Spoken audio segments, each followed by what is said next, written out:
Hi there, this is John Allen Green, Franciscan hermit from Johannesburg, with my reflection on the fifth Sunday of Lent. The glory of God is a reflection of God's holiness, totally other, totally unique, streamed at us from the distant stars, glowing with a light billions of years old, to the smallest grain of sand, in which all of creation is reflected. This is God's glory, made known in and through God's creation, in our expanding cosmos. God's glory is reflected through all eternity, in a single speck of time, floating in an ocean of God's being, before time ever began. This is God's glory made known again on every Easter morning, as death and annihilation are defeated in the final conquest. But perhaps we no longer stand in awe. Perhaps we become a little trapped in our minds, so that the quickening of the heart and the greening of the spirit no longer takes place within us.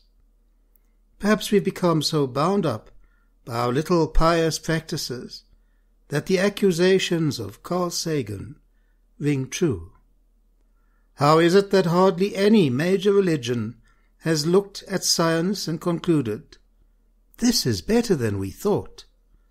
The universe is much bigger than our prophets said, grander, more subtle, and more elegant. Instead they say, no, no, no, my God is a little God, and I want him to stay that way. A religion, old or new, that stressed the magnificence of the universe, as revealed by modern science, might be able to draw forth reserves of reverence and awe, hardly tapped by our conventional faith.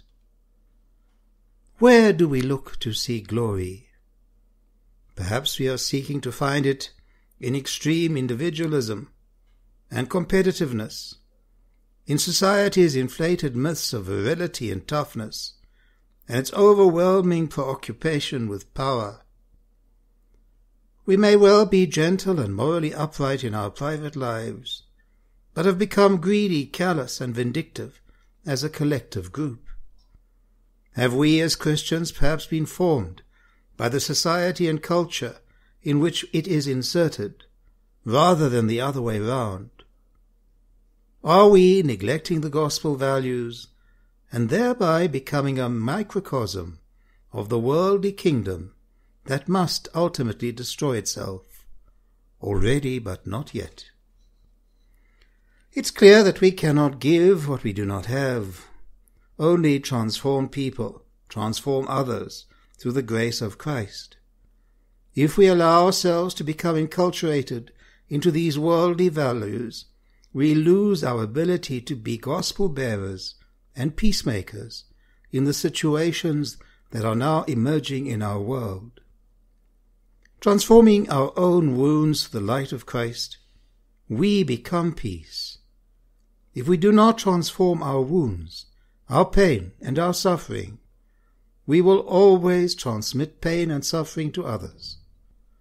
The effect of sin is always a loss that leads to fragmentation and estrangement between people, God, and the very earth that is our home.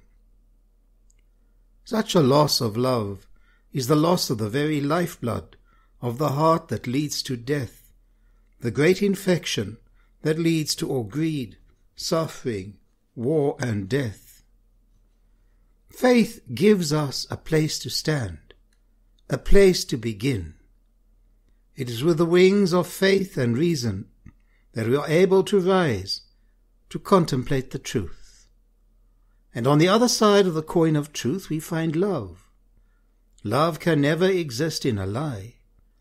To love and to be loved are also the two wings that create the flow between lover and beloved.